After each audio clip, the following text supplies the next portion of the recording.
Full blown in, like from start to finish. We're not doing Turk. This is him. He want to do competition. If you want to do it, I can do it. I want to take all the fun from you. You can work them. Yeah, because I'm gonna save you for Turk. Yeah. That's good to me. He was doing he's doing defensive handler and attack handler. Yes. Dream, come here. And this Dream, come here. This a pit bull? Yes. Okay. How old? Well, I don't know. He's one of my boarding trackies, so he's, don't know. The guy just gave him to me actually, so. Like just was like, yo, I don't ever want to see him again, or like, so he's better in your hands. Yeah, he's better in my hands basically. Okay. So. Okay, guys. So what's your name, man? Cedric. Cedric, not the entertainer. Right. Ice K9. So you don't know, I mean, you know us, but you don't know us. Right. Because he said my name, my government name, very hard to come by. But point is we're going to show you start to finish what Stan looks for and see where his dog's at. We'll give him an honest assessment, and we don't ever tear dogs down. Stan makes a very, very, one of my favorite statements is, we always want the dog to win. And that's the same way I am. I'm like, who can I help? How can I help the dog? How can I help Stan and anybody else? So Stan will break down step by step what he's looking for. How old is this dog? 6 months. So what should be the expectation from you're a trainer, right? Dog trainer? Yes, sir. What do you expect a dog to be capable of at 6 months? Just being open to try new things is the biggest thing for me. Okay. Yep. And that's your other dog? Yes. And what kind of dog is that? German Shepherd mix. Okay, so, German. Yeah, I think he has Malinois in him too. And you said he had some issues? Yes. What are his issues? Yeah. The biggest issue, he doesn't know how to chill. Yeah, so that makes sense. They're not supposed right. to. If the German Shepherd can find times to chill, the Malinois, he's a robot. Right. So he broke his leg, and after that, he's been all over the place. So kind of, yeah. Dream, come. Playing with her. Playing with her. So. Come here. Okay, so both of them do all of them, or just them two do protection work? So she won't bite the sleeve or anything when I'm in it because she's my dog. So she's like. She looks like a happy dog. It's like zoom, zoom. A happy dog is like, okay. Yeah. Finally, I've been waiting all day to do this. Right. She gone, bro. She gone. Yeah. So she won't bite this, but this one will? Yeah. I'm sure she might bite it with somebody else in it, but she won't bite it with me. So Dream enough. Hey, look, I need my kneecap. Right. So they haven't done anything? He's done a little bit, and the German Shepherd has done. And you mean sleeve, bag? Sleeve. Okay. Yeah. People, that's another thing. So somebody said, I'm like, oh, your dog only ever been on a burlap sack? You know. That's not, we can't do nothing with that. We got too much equipment to say the least. Well, our guy here's going to get him worked up. Stan, you can sit back and narrate a little bit. This episode literally starts to finish. What does it look like when somebody comes from nowhere? Where are you from? Virginia. Richmond, Virginia. Okay, so he's right out here in the RIC area. He's from Virginia. Yeah. And Stan gets to see, you get to see him work live. Yeah. I've seen it enough times. I'm good. Dream, come. Cool. Yeah. So what all have you done with him? Teasing them up, starting them on barking, and watching and stuff like that. I've done a little basic for biting, but nothing more than that. Cool. Yeah. Yeah, he's and not then, even. what all has he done? Some obedience and some biting and stuff like that, and then she's obedient. Yeah. Cool. Yep. So you have a harness on him. So we're gonna hook him to the harness. Yep. And work him there. And then he's a Mal German Shepherd. You can work him on anything. Right. You can probably work him on a prong collar. He'll still go. Come on, man. Amir, come. Hold on one second. Come on, man. Young dogs who haven't done very much. Do you want to work them together? Do you want to work them separately? At The shepherd will work separate. Separate. Yeah, shepherd separate. Because he said he ain't did it. We're gonna be safe. No. Some people sometimes yeah. fail to realize shepherds and pit bulls are two different dogs. They think different. That's what you guys fail to realize too. I let the general out. The general literally takes off. He starts sniffing around. He's working nose to the ground. He's on a mission. He go in there and they'll be like, what are we doing? You barely see them ever hit the ground with their nose. It's just not happening. Toronto's trying to sniff a ball out of some food, but that's it. You get you a Cocker Spaniel, nose is on the ground, gone. Gone, nose dog. And all of them think different based on how they process thoughts. That's why the categories and understand what you're dealing with are imperative.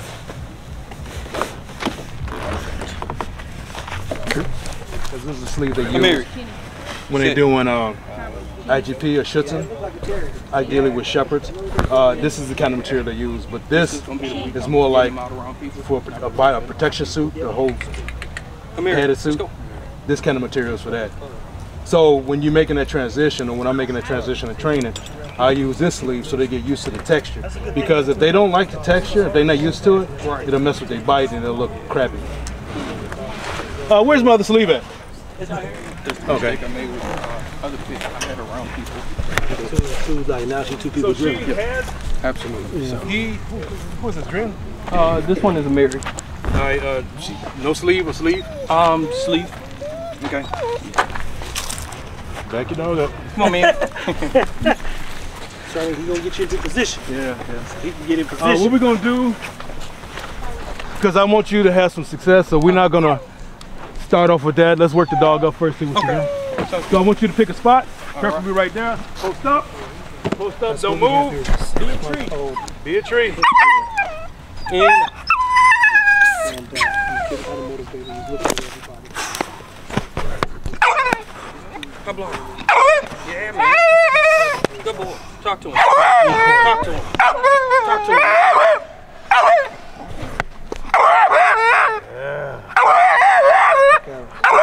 That's an old stand. Talk to him, man. Talk to him, man.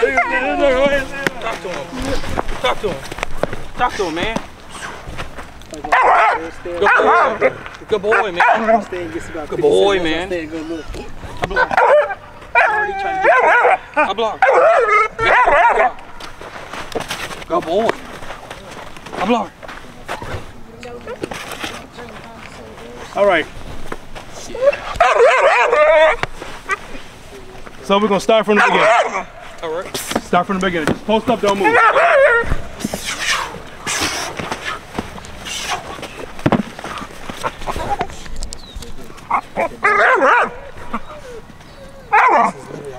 Do this exact thing. This is like almost standing there to the Good boy. Good boy, man. Talk to him. Talk to him, man. No drink. No drink. No. Get him a little softer sleeve, so it should be an easier bite for the dog. Motivated. He's speaking though, so he's motivated. Talk to him, man. Give him a little softer sleeve so the dog can win, build his dog's confidence. The wedge might have been too hard. So let me ask you a question. Do you have him set up to bite only when you tell him to? Yes. Okay, that explains a lot. Yeah. If that's what you want to do, that's fine. But I need to know that. Yeah. So I haven't really worked him much. But you worked him on how to bite. Don't let A little bit. Hey, let's get that out of there. Thank you, Stan. Afuera. Good boy. Just toss it over there.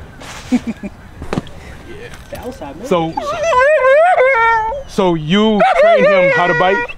He knows how to bite? A little bit. Enough. Yeah, I've only worked him on biting a sleeve like the last week or so. What's his foundation like? Not really there. Nope, it's not. It's not there. Yeah. I want to, because I got to start at the beginning. The sausage? Yeah, the sausage, please. Sausage. Yep. Man, this is fun. This is stuff right here. Yeah.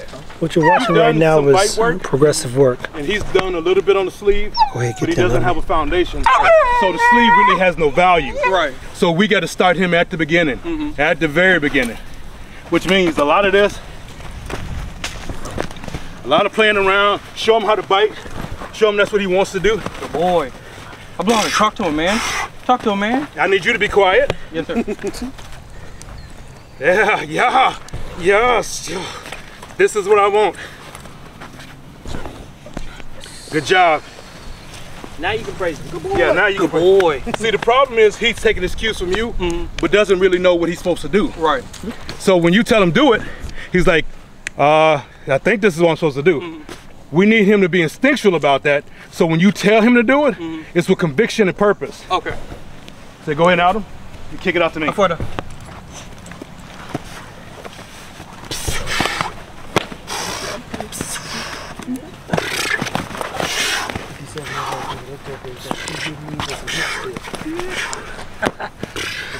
I'm like, boy, I can't get my knees up that high at this stage. I'm young still. As he said, sometimes you can talk to too much because they'll take the dog out of the dog. So what he's doing is they're trying to figure it out. Good boy. That's the whole fun of it. They aren't supposed to you get to with them, they will actually back off. And the one thing you don't There you go. There you go. There you go. I want you to take him around in a circle. All right. Stop. All right, let him go. Go free. I mean, go around a circle. So what you're seeing is that because he has, okay, out him. Good boy. So you're seeing where the foundation is lacking. Yeah, definitely. I mean, he can out because you tell him to, but he ain't really got nothing in there anyway. Right, yeah. I mean, it's a good dog. He just need the proper training. Yeah. Yeah, you do. All right. Let him go to the end of the leash. I want you to back all the way up to the end of the leash. All right. All the way. All right. Yep, set yourself up. Yes, sir. Yep, I want him disconnected from you. I don't want him to even know you're there.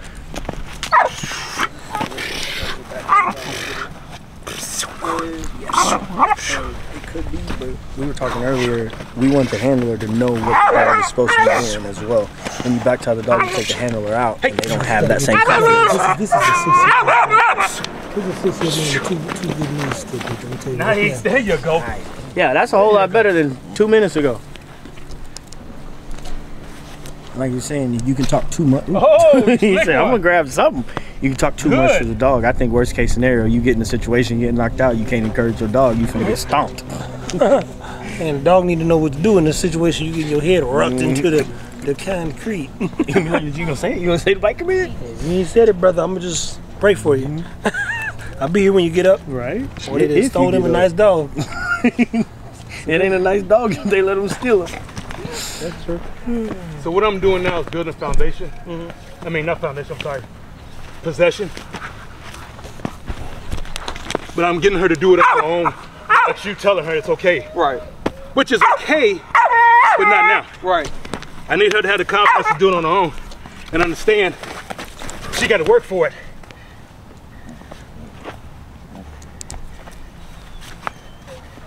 See, she knows what to do, but see, I don't have any conviction in the bite. She lets it go. Some other issues going on there too.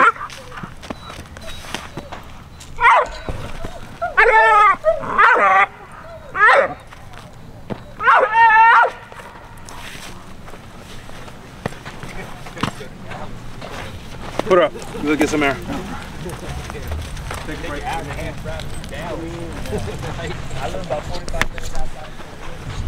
Are you handling the shepherd? Okay. Hey, boss man, you getting a break? Yes, sir. So we'll close it out talking to him. No. So, again, you came up here. Well, you down the street tipping. Yeah, right. How do you know us? Watching your channel and Instagram and stuff. I've been watching you guys since you started. So. I appreciate it. And we started, I repeat, with 88 followers. Here's what I know is that none of you fuckers give a shit about your fucking dogs, if I'm being fucking frank. And I knew, watching for 3 or 4 years, if these fuckers don't give a shit, we'll be fine. Because nobody can out-care me. It's just not possible. You can't out-teach me. You can't out-educate me. And I don't even toot my own horn a lot of times, but that is the truth. That's how we got here. So not only am I grateful that you came to stop by and say hello, I'm grateful that everybody stopped by and said hello. But you know the one thing that's constant, say we love your work. Because I don't give a shit about my dogs. I'm lying, because I spend $2,000 feeding them fuckers every month. Literally. Not an exaggeration. But the point is, everybody that stopped by and said thank you, they thanked us because they learned a lot and their dogs are safer. They're motivated to come out and do more with their dogs and for their dogs. And that's the only thing we live to do, is take care of our dogs. So people have asked, hey, how do I get into breeding? Quit doing what they fucking doing. I ain't trying to make the biggest, baddest dog. I got a dog I want to live to about 20 years old. How do you do that? Not getting caught up in the bullshit. So somebody say, hey, you should have brought Ego. For what? Y'all ain't never gonna see Ego. You never gonna see Cha-Cha. You never gonna see her. You never gonna see Try. I brought the General because I was pressured. No, I'm playing. He's a good dog to bring. He's a little dog, so it's easy to travel. Ego's a goddamn horse. And you don't think about how big he is to trying to get in the bed, and you fucked. And anywho, man, what got you into dog training? So I grew up around hunting dogs and stuff like that. So then I like police dogs. So, you know, made me get a pit bull because you know I wanted something that had a little drive. You know, a pit bull owns the record for the largest drug bust. Really? Yep, he was found, and I think he was stuck to an refrigerator. And then he largest drug bust ever was found by a pit bull. Most people don't know that either. I'm a pit bull fanatic back in there. I had some dogs that'll chew you to pieces. I don't have that type of energy anymore. You just can't manage a pit bull like you. He's a dog. A real one? I'm talking like a real pit bull. He's got a motivation. You know, it's just not. It's just too much. I like a chill dog to say the least. For one, we can't thank you enough for following us, and I hope some of the stuff has helped. But even more importantly, stopping by and sharing the experience. I love that you was willing to listen, because they're not talking bad to you. They're just like, yo, chill and stand. That's the only time he gets a fuss at me. Is when he's telling me to be a tree or stand the fuck still. Right. I love them opportunities. Because I repeat, I don't do a lot of it, but we do a lot of it to teach, my friends. So I'm glad I got to see the dogs. Good looking dogs, man. Thank you. And definitely turn it into an episode. So he'll be on there with us, people. We learned a lot. I got to see it live in action. I haven't seen it in a while where we actually recorded it, so I think it's good for Stan because you're assessing. And then shout out to my guy here, man. 57 years old. That blows my mind. And he's still motivated. And I mean, that's Stan in the future. I was thinking the same thing. Two bad knees rolling around. Hold that damn dog. Two good knees though. Stan gonna have two bad knees and a bad shoulder like this. Come on, get this dog on me. Send him. I'm like, dang, Stan, that's you in the future. Yeah. And speak the same, they talk the same. They got to switch the dogs out. But again, we learned some people gonna keep having a good time. They got a few more things we're gonna try to record for you guys. Shout out to everybody who came out to Beast of the East. I think this is something that Gina and Chris want to do for the next few years. So our job is to help assist in building the dog up. I repeat, we're here for the dogs and the dogs only. And if we don't serve the dogs, then we probably serve no purpose, okay?